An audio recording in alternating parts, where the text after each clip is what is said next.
परमेश्वराच्या पवित्र आणि गौरवाचं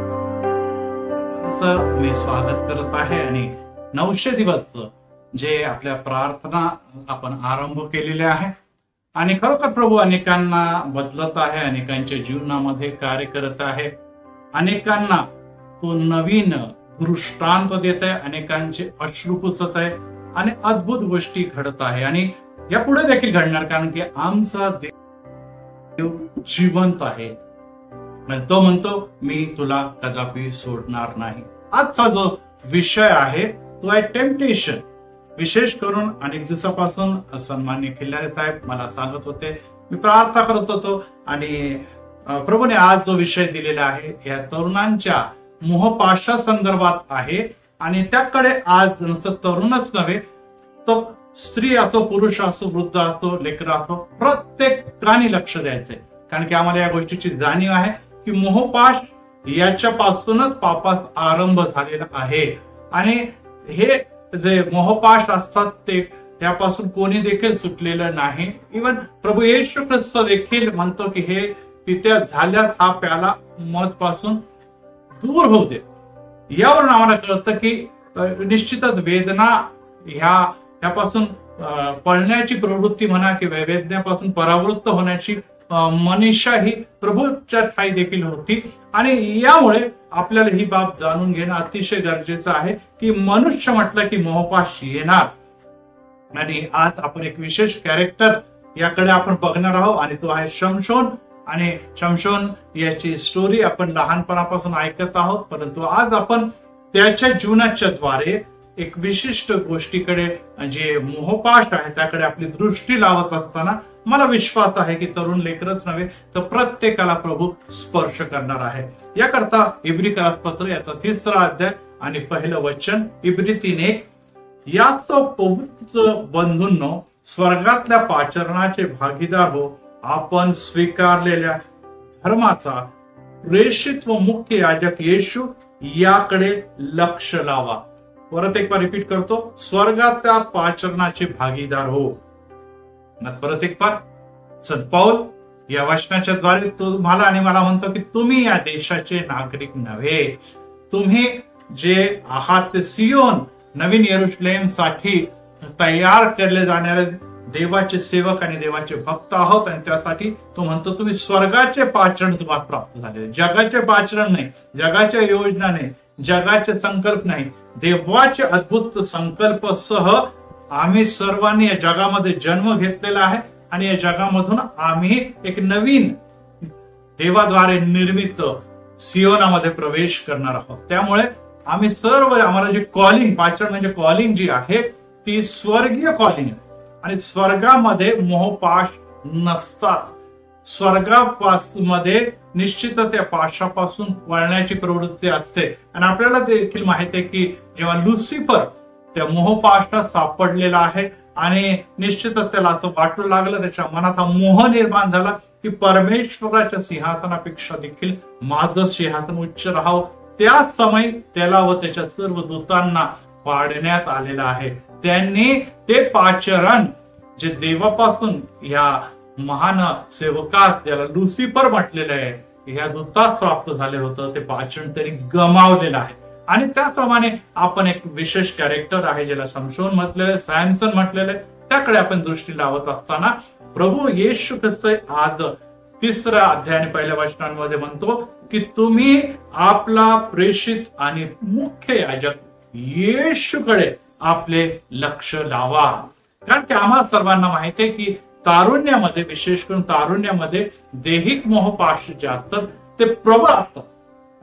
आमचं जे स्वभाव जे आहे तो तयार होत असतो, आमचा स्वभाव आणि कॅरेक्टर हे डेव्हलप होत असतं आणि अशा समयी आपल्या सर्वत्र जे काही वातावरण आहे त्यामध्ये आम्ही सहज गुंतले जातो। हे तरुण गुंतले जातात आणि त्यांच्या मनामध्ये जे बदल होत असतात त्यामध्ये हे मोहपाश त्यांच्यामध्ये एंटर होतात आणि त्यामुळे काय घडतं, त्यामुळे अनेकदा ते ही बाब विसरून जातात की आम्हाला ख्रिस्ती म्हणून एक ख्रिस्ताचे लेकर आणि तरुण म्हणून जी काही जबाबदारी ख्रिस्तामध्ये आणि आमच्या कौटुंबिक वारशामुळे प्राप्त झालेली आहे त्यापासून ते दूर जातात. आणि त्यामुळे तुर्यानं होतं काय की तारुण्यामध्ये ह्या होणाऱ्या चुकामुळे संपूर्ण आयुष्य उद्ध्वस्त होतं.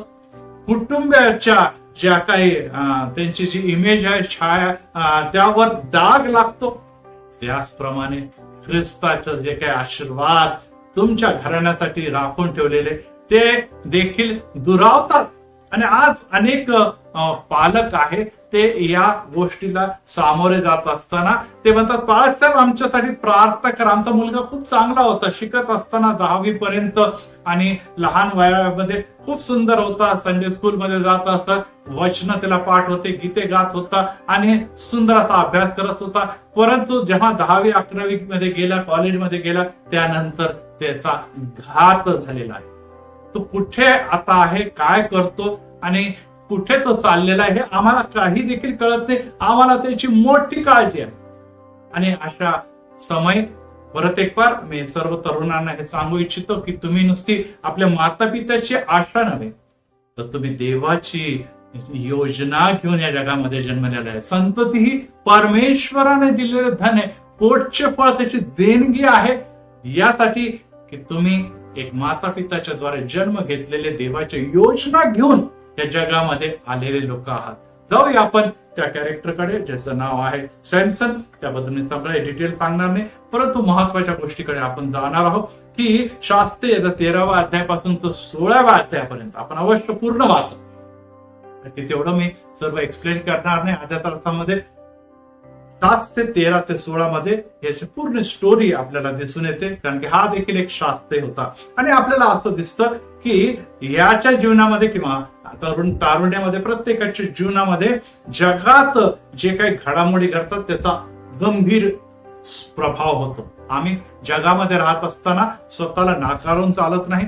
त्याचप्रमाणे ज्या परिस्थिती निर्माण होतात, जे काही आमच्या घरातलं वातावरण असेल, जे काही आमच्या आध्यात्मिक वातावरण असेल, जे काही जगिक व देहिक वातावरण, जी काही मित्रमंडळी आहे त्याचा देखील परिणाम आमच्यावर होतो. आणि त्याचप्रमाणे शैतानला जेव्हा दिसतं की ह्या कुटुंबियाला आता खूप सुंदर संधी आम्हाला आलेली आहे, इथवर माता पिता आणि कुटुंबीय चांगल्या विश्वासात प्रार्थना चालत होते, आता संधी आहे की तरुण्यात प्रवेश करणार. या मुलाला जर मी काबीज केलं, या मुलाला जर निश्चितच देवाच्या आणि गोष्टीपासून परावृत्त केलं आणि पापात विशेष करून मोहपाशात जर मी ह्याला बांधलं तर निश्चितच या कुटुंबाची सेवा, या कुटुंबाची शांती, या घरातला आनंद मी सहज हे राहून घेणार आहे. आणि त्यामुळे येणाऱ्या दिवसामध्ये ते सर्व पिढ्या ज्या आजवर ख्रिस्तात चाललेल्या आहेत त्या आचरणापासून ते दूर जाणार आहे. आणि त्यामुळे आम्हाला जागरूक राहणं, आम्हाला सावध राहणं हे अतिशय गरजेचं आहे. जेव्हा आपण शमशोनाच्याकडे जातो तेव्हा त्याच्या मातेला त्याच्या जन्म अगोदरच सांगितलं होतं की तुझ्या पोटीचा जन्म घेणारा जो मुलगा आहे तो नाझीर आहे, तो जन्मताच नाझीर असणार आहे. आणि त्यासाठी त्यांनी अट घातलेली होती की त्याचे केस कधी कापता कामा नये.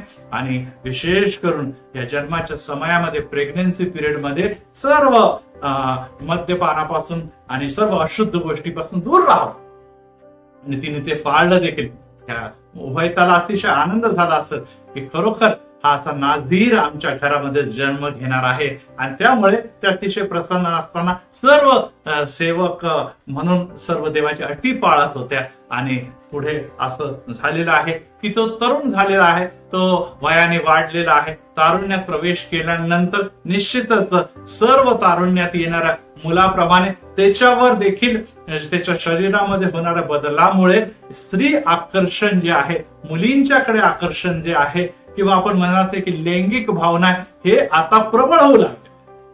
परंतु अशा समय त्यांनी काय केलेलं आहे, त्यांनी त्याचे जे शत्रू नियमित त्यांच्यावर आक्रमण करत असे, म्हणजे इस्रायलचा शत्रू त्या समय पलिष्टी राष्ट्र होतं आणि पलिष्टी वारंवार त्यांच्यावर आक्रमण करत असे, त्यांना लुटून नेत असत, त्यांच्यापैकी अनेकांना ते धरून घेऊन गुलाम म्हणून विकत असत, त्यांचे जे काही धान्य आहे त्या प्रकारे त्यांचं पशुधन आहे ते देखील ते पळून नेत असत. अशा प्रकारे त्रासलेल्या लोकांसाठी परमेश्वराने 1, 2, 3, 4 असे वेगवेगळे शास्त्रे निर्माण केलेले. आणि हा शास्त्रे बनण्याच्या मार्गावर चालत असताना त्यांनी गंभीर चुका ज्या केलेल्या आहेत, ती पहिली चूक ही होती की त्याने एक पत्नी म्हणून कोणाचा स्वीकार केला?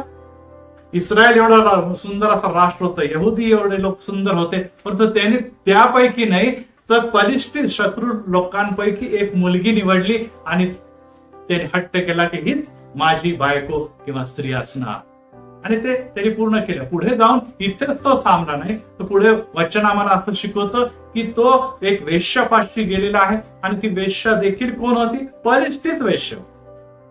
बघा, हे जे काही व्यसन आहे, हे जे काही मोहपाश आहे, ते तुमच्या जीवनाला कशा प्रकारे डागळतात. त्याला कशासाठी निर्मित केलं होतं परमेश्वराने नाझीर म्हणून? की आपले जे लोक आहेत त्यांना शत्रूंपासून, जे परिष्ठी लोक आहेत त्यांच्यापासून सुटका मिळवून देणं, त्यांच्यावर विजय प्राप्त करणं. परंतु तो त्या शत्रूच्याच आहारी जात, स्वतःहून जात. त्याला कळत होतं की मी कशासाठी निर्मित झालो, परंतु कार्य कोणतं करत आहे? तो कार्य शत्रूंना घालवण्याच्या जागेवर तो शत्रूच्या स्त्रियांच्या प्रेमात पडलेला आहे. पहिले त्याने काय केलेलं आहे? त्यांनी पत्नी तिकडची केलेली आहे, त्यामुळे ते बलिष्ठ गुण त्याच्या घरात आलेले आहे. नंबर 2, परत एक बार तो वेश्यागमन करत आहे, आणि त्या देखील वेश्या परिष्ठीच्या आहे, ते देखील योग्य नाही. यहुदी जरी असले तरी मी त्याला योग्य मान्यता देणारच नाही. आणि त्याप्रमाणेच त्यांनी एक प्रेमिका देखील निवडली, त्याचं नाव दलीला होतं, आणि ती देखील बलिष्ठीच होती. ती जी होती ती निश्चितच त्या शत्रू राष्ट्राची एक हेर होती, स्पाय होती, जी योजना करत होती, ज्याच्याद्वारे बलिष्ठी योजना करत होते की संशोधनाला धरून द्यायचं आहे आम्हाला. कितीतरी वाईट गोष्टी आहेत या दिवसामध्ये. जेव्हा आपण आपल्या तरुणांकडे बघतो, एक गोष्ट तुम्हाला आणि मला लक्षात ठेवायला पाहिजे की परमेश्वराची योजना तुमच्यासाठी अद्भुत आहे या दिवसामध्ये. आणि एकदा आम्हाला आमचे तरुण किंवा तरुणी इंटरकास्ट विवाह करताना दिसतात, इतर लोकांच्या प्रेमामध्ये पडताना दिसतात, आणि अशा अनेक चुका करून जातात तारुण्यामध्ये की ज्याच्यापासून मागे फिरणं कठीण होऊन बसतं. आणि आमच्या समाजाच्या मुलींच्या बद्दल, मुलांच्या बद्दल ही आता या दिवसामध्ये सामान्य बाब झाली की ह्यांना कॅरेक्टरच नसतं. ह्याच्यासाठी कोणाला कोणी सांगितलं नाही तर चित्रच तसं निर्माण होतं. आणि त्यामुळे पवित्र शास्त्र आम्हाला 2 करीन 6 अध्याय 14 वचनामध्ये, 2 करीन 6:14 मध्ये लिहिलेलं आहे की तुम्ही विश्वास न ठेवणाऱ्या बरोबर संबंध जोडून विजोड होऊ नका. आम्ही विश्वासी आहोत, विश्वास न ठेवणाऱ्या मुलांबरोबर किंवा मुलींबरोबर तुम्ही संबंध ठेवून, संबंध म्हणजे वैवाहिक संबंध किंवा जे काही आपण म्हणतो या दिवसामध्ये लिव्ह इन रिलेशन सारखे गंभीर व्यभिचार सर्वत्र सुरू झालेले, असं ठेवता कामा नाही. हे विजोड आहे, हे देवाला न आवडणाऱ्या गोष्टी. आणि पुढे संत पौल म्हणतो की नीती, आपण नीतिमान आहोत, ते स्वैराचारी आहे असं वचन सांगतं. याचे कधी देखील भागी होणार नाही, याचा कधी देखील मिलाप होणार नाही. एका बाजूला अंधकार आहे आणि एका बाजूला प्रकाश आहे, या दोघांचा कधी देखील मिलाप होऊ शकत नाही. परंतु या दिवसामध्ये आम्हाला ही गोष्ट घडताना दिसत आहे. आमच्याकडे पुष्कळ सर्व काही असताना देखील आमची मुलं किंवा आमच्या मुली अशा लोकांच्याकडे आकर्षित होत आहे, किंवा अशा प्रकारचे व्यभिचार जे इथे आपल्याला दिसतंय सॅमसनने केलेलं आहे ते करताना दिसत आहे. आणि यामुळे घडतं काय? यामुळे हे घडत आहे 2 पेत्र 1:10 मध्ये सांगितलं जातं, यास तो बंधूंनो तुम्हाला झालेल्या पाचरण व तुमची निवडणूक या संबंधाने खात्री करून घेण्याबद्दल विशेष प्रयत्न करा. हो प्रियांनो, आम्ही देवाची निवडलेली प्रजा आहोत, लेकरं आहोत. आम्हाला देवाने निवडून वेगळं करून नेमलंय यासाठी की या जगामध्ये ख्रिस्ताचा प्रकाशाच्या द्वारे खरोखर जे आम्ही प्रकाशित झालो तो प्रकाश इतरांना दाखवावा, आमची सत्कृत्य बघून त्याने स्वर्गीय देवाचा गौरव करावा. परंतु या दिवसामध्ये आमचे दुष्कर्म बघून तो स्वर्गीय पिता आणि त्याचे सेवक म्हणून आम्ही त्याची प्रीती, त्याचं पावित्र्य कुठेतरी डागाळत नाही याचा विचार करणं गरजेचं आहे. आणि त्यामुळे तो म्हणतो की तुमचं पाचन हे उच्च आहे. या पाचरणाच्या बद्दल तुम्हाला जर खात्री आहे तर तुम्ही कधी देखील तुमच्यामध्ये पतन होणार नाही.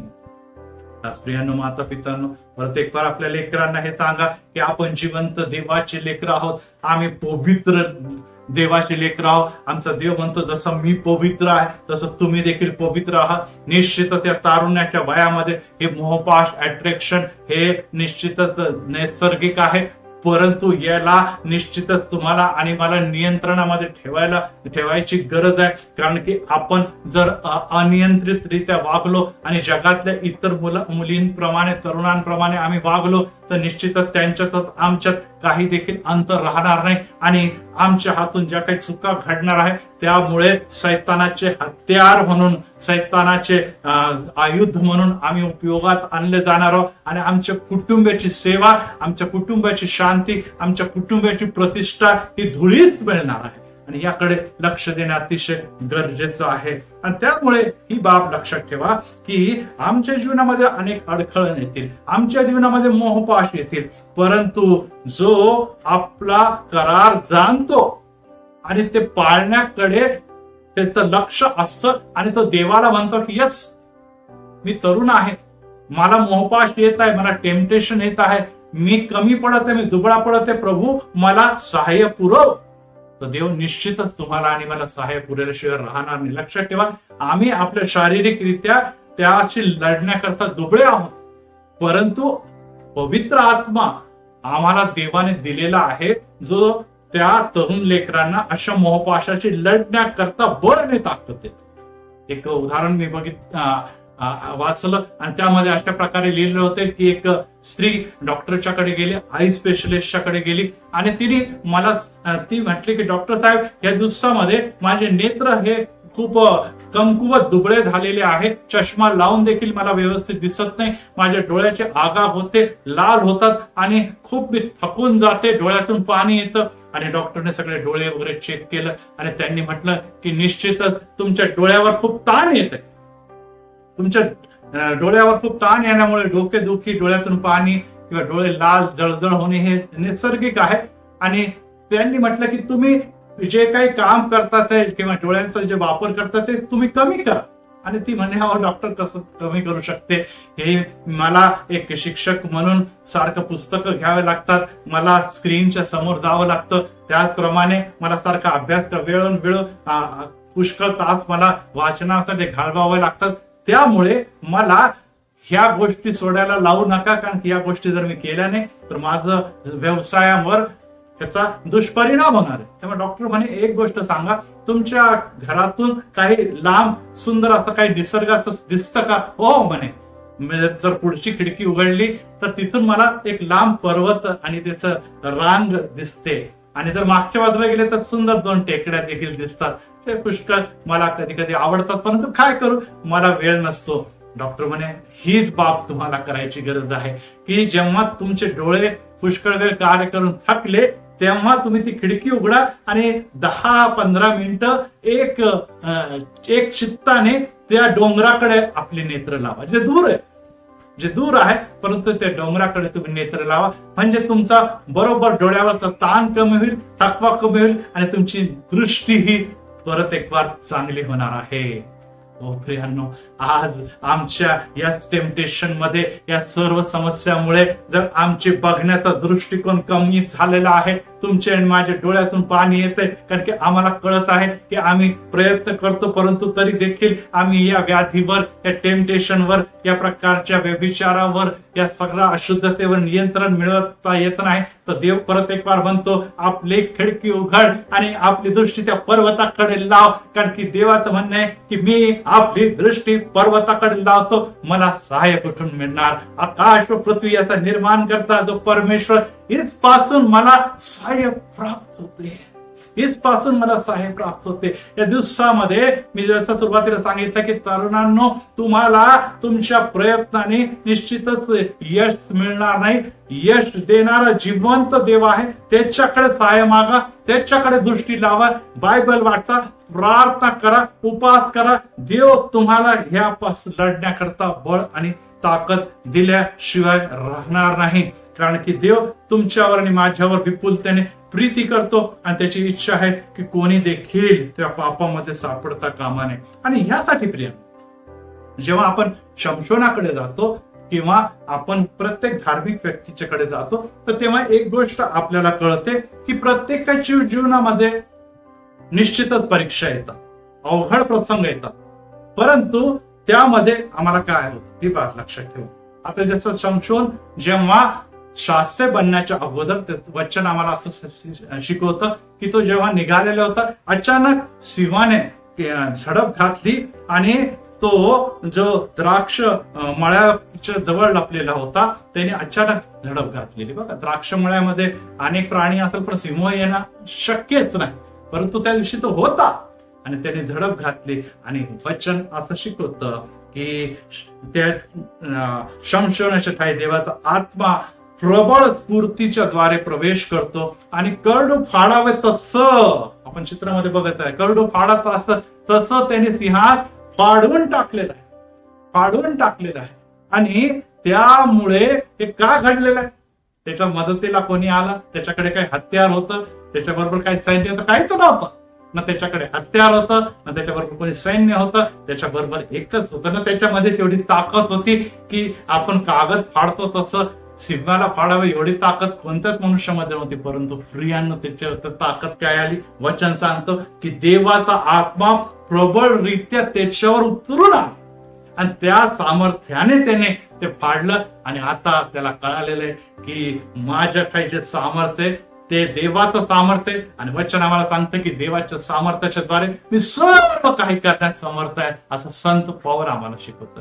हो की त्या प्रियांनो, जर ती परीक्षा सिंहाच्या स्वरूपात जर त्याच्या समोर आली नसती तर निश्चितच त्याला कळालं नसतं की माझ्यामध्ये जे सामर्थ्य आहे ते देवापासून आहे पहिली गोष्ट, आणि ते काही देखील करू शकतं. या पुढे ह्या सामर्थ्याच्या परीक्षेच्या नंतर त्यांनी इस्रायलाचा बचाव करण्यासाठी पलिस्तीनला मारून अनेकदा हाकललेला आहे.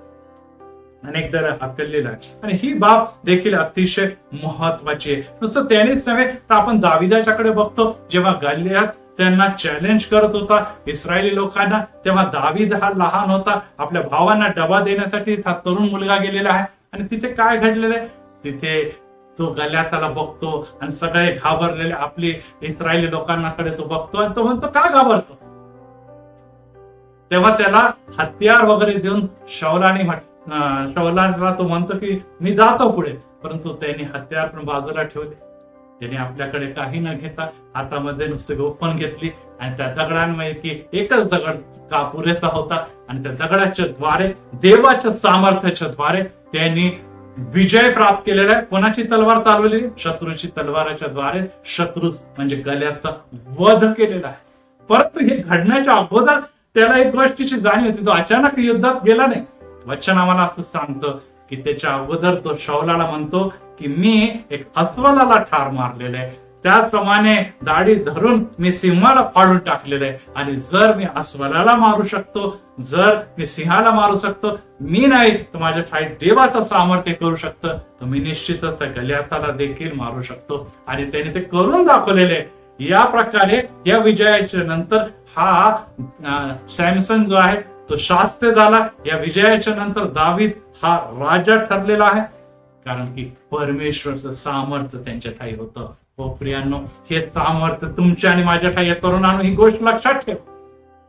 तुम्ही आणि मी त्या सामर्थ्याकडे दुर्लक्ष करू नये. अनेक जण म्हणतात की बाळाच्या परीक्षा येतात, प्रॉब्लेम येतात, समस्या येतात, टेन्शन येते, नोकरी नाही, परीक्षेमध्ये लागणारी बुद्धी. अहो, देवाने तुम्हाला निवडले तर सामर्थ्य, कृपा, बुद्धी, ज्ञान आणि सर्व प्रकारचे मार्ग तो मोकळे करणार.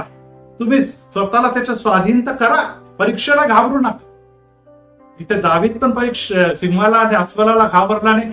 इथे शमशोन देखील या सिंहाला घाबरला आणि अचानक त्यांनी सगळं कार्य केलेलं आहे, कारण की त्यांना या गोष्टीची जाणीव होती की माझ्या ठाई मला जे पाचन असलेलं देवाचं पवित्र आत्म्याचं सामर्थ्य आहे. आणि जर सामर्थ्य आहे तर मी कशासाठी सामर्थ्य दिले? मला शत्रूला पराभूत करण्यासाठी. आज आमचा मोठा शत्रू आहे ते आहे आमच्या शरीरामध्ये वाढणारं टेम्पटेशन आणि मोहपाश.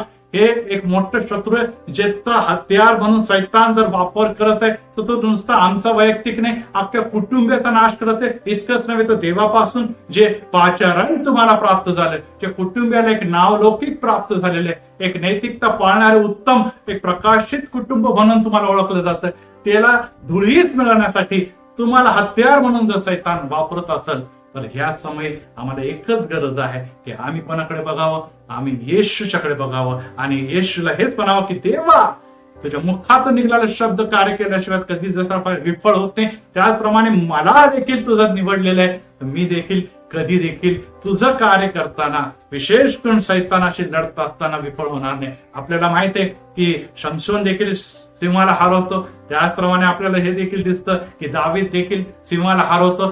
सैतान हा सिंहासारखा गरजणारा आहे आणि तो कोणाला गिळावा कोणाला नाही असं तो निरंतर तुमचा आणि माझा पाठलाग करत असताना या सिंहाला हरवण्याची ताकद येशूमध्ये तुम्हाला आणि मला दिलेली.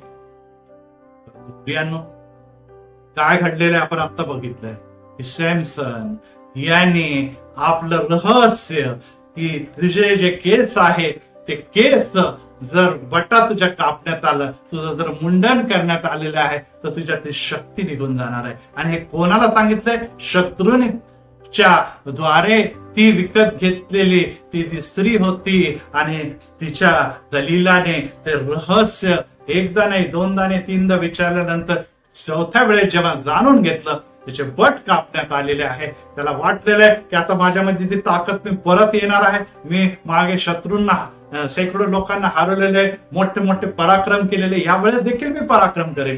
परंतु त्या दलिलाच्या मांडीवर झोपलेला शमशोनाला कळालं नाही केव्हा देवाचं सामर्थ्य त्याला सोडून गेलेलं आहे, त्याला धरण्यात आलेलं आहे, त्याला बांधण्यात आलेलं आहे. आणि आपल्याला असं दिसून येत आहे की आता त्याला धरून ते बलिष्ठी लोक कुठे घेऊन गेलेले आहे? त्यांच्या निश्चितच राजमहालात गेलेले आहे. आणि तिथं जोकरच्या समोर स्थान तो आंधळा डोळे फोडून त्याला जेव्हा आंधळ केलेला आहे, तो त्याचे कर्तव्य दाखवून लोकांच्या निश्चितच थट्ट्याच्या आणि निश्चितच निंदाचा कारण बसलेला आहे. जोकर म्हणून तो वावरत आहे. हो प्रियांनो, तुम्हाला आणि मला जी ताकद आहे ती माझी आणि तुमची नाही प्रियांनो.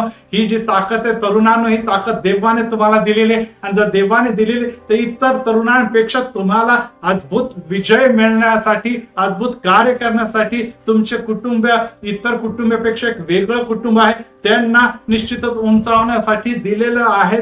आणि यामुळे आज आम्ही परत एक वार जेव्हा स्तोत्र 128 मध्ये हे म्हणतो की ज्या पुरुषाचा भाता आशाने भरलेला आहे, वेशीवर शत्रूंशी बोलाचाल होत असताना तो निश्चितच फजित होणार नाही. तरुणांनो, निश्चितच फजित होणार नाही. परंतु आज आम्हाला दिसत आहे की आमचे आई वडील रडतायत, आज आमचे आई वडील अश्रू ढाळत आहेत. काय झालेलं आहे? किती विश्वासाने, किती प्रेमाने, किती सर्व काही पुरवठा करत, घाम गळत आणि त्याचप्रमाणे रक्त आठवत आम्ही या मुलांना शिकवलं, वाढवलं. आज तो मुलगा तरुण झाला, या मुलींच्या नादीमध्ये, या व्यसनाच्या नादामध्ये, या अशुद्ध गोष्टीच्या नादामध्ये तो लागून आज तो ह्या शमसोना समान गळून पडलेला आहे. तो आंधळा झालेला आहे, तो पापामध्ये आंधळा झाला, तो व्यसनामध्ये आंधळा झालाय, तो अशुद्धतेमध्ये आंधळेला झालेला आहे. त्याला कळत नाही तो काय करत आहे. अशी अवस्था फुलांना तुमची झालेली आहे तरी घाबरू नका. शमशोनाला परत एक वार संधी मिळालेली आहे, शमशोनाला परत एक वार संधी मिळालेली आहे. आणि त्यासाठी आपल्याला एकच गोष्ट लक्षात ठेवायला पाहिजे की शमशोनासारखा एक आणखी नाझीर होऊन गेलेला आहे आणि त्याचं नाव आहे शमूएल. ज्या प्रकारे शमशोनाच्या आईला, त्याचप्रमाणे हन्नाला देखील अशाच प्रकारचं दृष्टांत झालेलं आहे. ज्या प्रकारे हा नाझीर आहे त्या प्रकारे तोही नाझीर होता. ज्या प्रकारे प्रभूमध्ये हा घडलेला आहे, घडवला गेलेला आहे, हा देखील घडवला गेलेला आहे. दोघांच्या आई वडिलांनी त्यांना घडवल्यानंतर परत एवढाच होता की हा मंदिरामध्ये समर्पित करण्यात आलेला आहे. तो मंदिराची सेवा करत असताना शमूएल बाळ जो आहे तो देवाची वाणी ऐकणारा झालेला. आणि जेव्हा देव म्हणतो शमूएल शमूएल, तो म्हणतो बोल, तुझा दास ऐकत आहे. तरुणांनो, आज तुम्ही चर्चला जातात किंवा नाही जात, अनेक जण तरुण चर्चला जातात, मंदिराला जातात, अनेक जण गीते पण गातात. प्रेज द लॉर्ड, धन्यवाद असं की तुम्हाला सुंदर असं गीते, क्वायर, त्याचप्रमाणे गिटार किंवा अन्य इन्स्ट्रुमेंट वाजवण्याचं कृपादान दिलेले. परंतु तुम्ही देवाची वाणी ऐकण्यासाठी तत्पर गोष्टीच्या द्वारे जे कानातून तुमच्या हृदयापर्यंत जातात, डोळ्यातून तुमच्या हृदयापर्यंत जातात आणि तुमचा नाश करतात, त्याकडेच तुमचं दृष्टी लागलेली आहे. आणि जर लागलेली आहे तर सावध व्हा.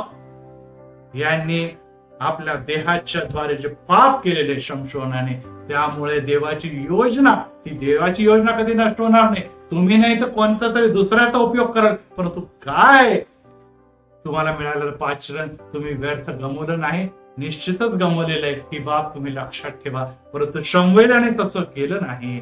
शमूएलाने निश्चित देवाची योजना पूर्ण केलेली आहे. आणि वचन येणे प्रकारे सांगतं की हा जो सॅमसन आहे किंवा तो काय झालेला आहे, तो मरण पावलेला आहे. भले लोकांनी त्याने मारलं असेल, परंतु देवाची सेवा तो नुसतं 20 वर्ष करू शकला.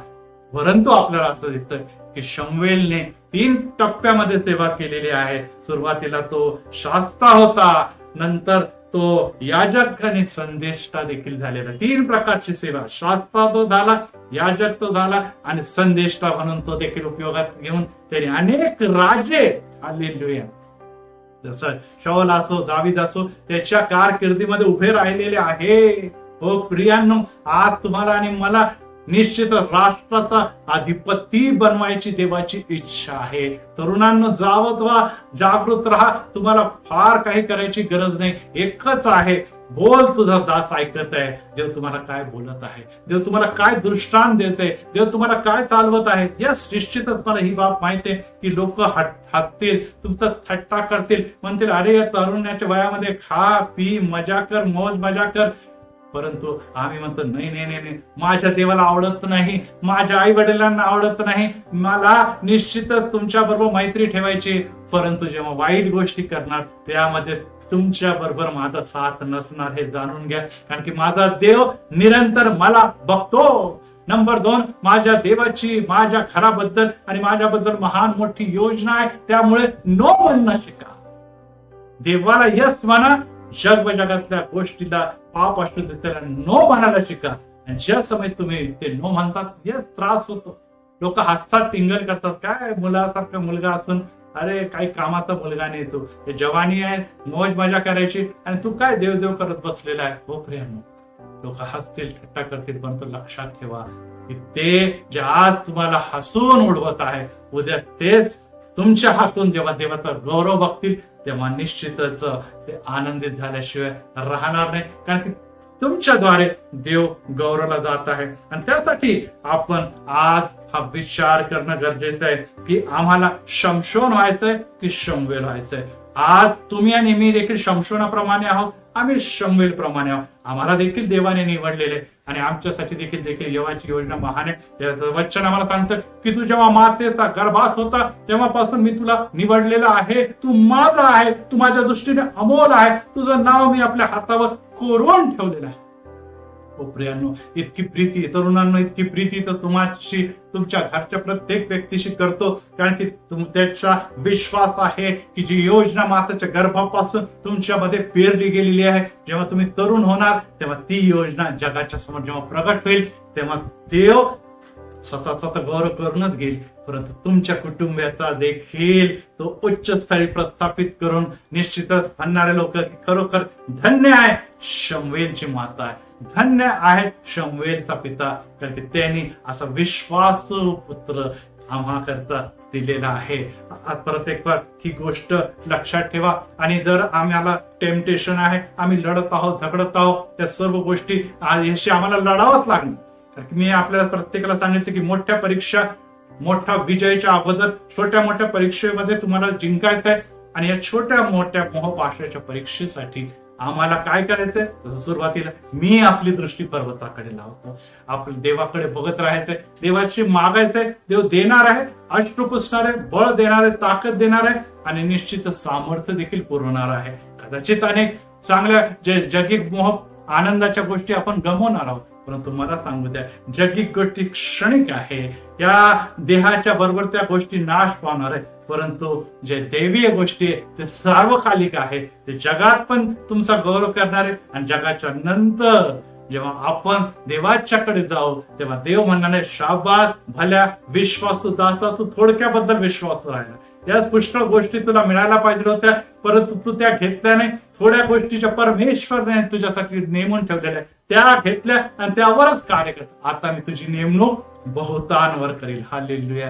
आणि यासाठी आज तरुणांना मी हीच विनंती करतो, त्याचप्रमाणे माता पितांना देखील हीच विनंती करतो की तुमचा मुलगा तुमची मुलगी निश्चित तारुण्यामध्ये येत असताना गुडघ्यावर या, अश्रू ढाळा, प्रार्थना करा. कारण की अनेकदा मुलं बिघडण्याच्या मागे आई वडिलांचं त्यांच्याकडे लक्ष नसतं. आई वडील त्यांच्यासाठी प्रार्थना करत नाही, घरामध्ये प्रार्थनेचं वातावरण नाही, निश्चितच बायबल वाचलं जात नाही, कौटुंबिक भक्ती होत नाही. आणि अशामुळे मुलांचा दोष नाही, ते वातावरणामुळे बाहेर खेचले जातात आणि त्यांना घरातून काही मिळत नाही. त्याचा दोष माता पित्यांवर येणार आहे आणि त्याचं उत्तर त्या सिंहासनाच्या समोर तुम्हाला आणि मला द्यावं लागणार आहे. जर मुलगा हाता बाहेर गेलेला आहे, आता देखील संधी आहे. गुडघ्यावर या, प्रार्थना करा, अश्रू ढाळा.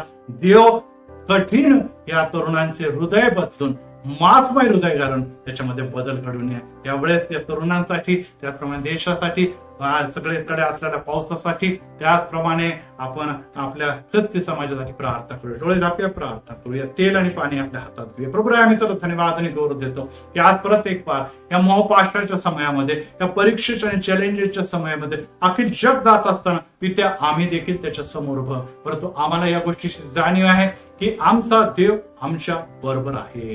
हो पवित्र पित्या, जर देव अनुकूल आहे तर कोणी देखील आमच्या प्रतिकूल होणारच नाही. सैतान व सैतानी सत्याला तुडवण्याचा आणि पवित्र पित्या त्यावर विजयाचा अधिकार तू ऑलरेडी दिलेला आहे. कारण की त्या वधस्तंभावर बलिदानाच्या द्वारे तू आम्हाला दिलेला आहे. आज आमचे लेकर जे पवित्र परमेश्वर या तारुण्यामध्ये आमच्यासाठी दिलेले ते हत्यार आहे, ज्याच्या द्वारे देवा तुझ्या विजयाला आम्ही संपादित करणार आहोत. परंतु पित्या आज हे आमचे हत्यार बोथड झालेले आहे. ते आज हे हत्यार हे निश्चितच आम्हाला निकामी झालेलं आहे. कारण की ते पापात आहे, शापात आहे, अशुद्धतेत आहे, व्यसनामध्ये आहे, वेगवेगळ्या प्रकारचे लॉटरी खेळतात, मोबाईल मध्ये आणि सर्व अशुद्ध गोष्टी करतात, मुलं आणि मुलींची भानगडी. आणि या सर्व गोष्टी जेव्हा आम्ही बघतो, आम्ही रडतो, कुठे कोणत्या प्रकारचे लोक आहोत आम्ही आणि कुठे आमचे लेकरं चाललेले. अशा समय जी आपली दृष्टी पर्वताकडे लावतो, मला सहाय्य कुठून मिळेल असं म्हणत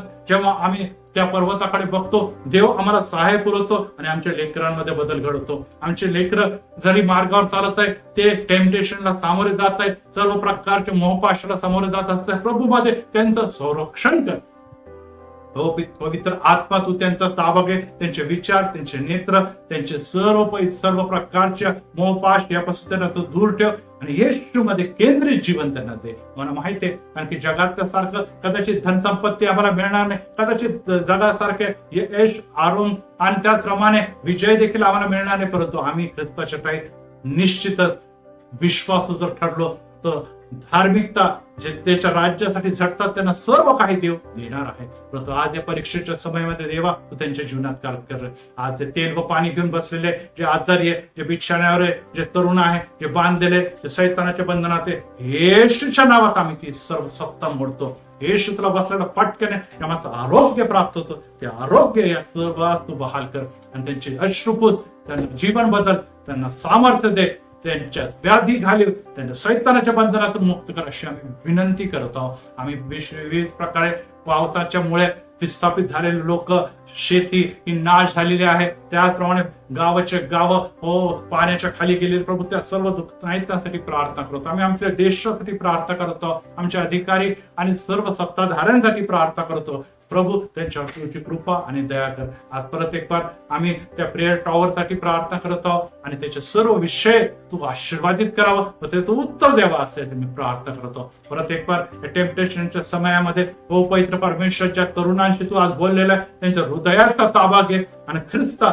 कठीण हृदय काढ त्याच्यात आणि ख्रिस्तामध्ये त्यांना मांसमय हृदय कर. तुझ्या मागे चालणार, तुझ्या साह्यात, तुझ्या सामर्थ्यात वाढणार असं होऊ दे. धन्यवाद असं या सुंदर समयाबद्दल. प्रभू येशू ख्रिस्त आमचा तारणारा त्या पवित्र आणि गोड नावाने मागतो म्हणून तो ऐक.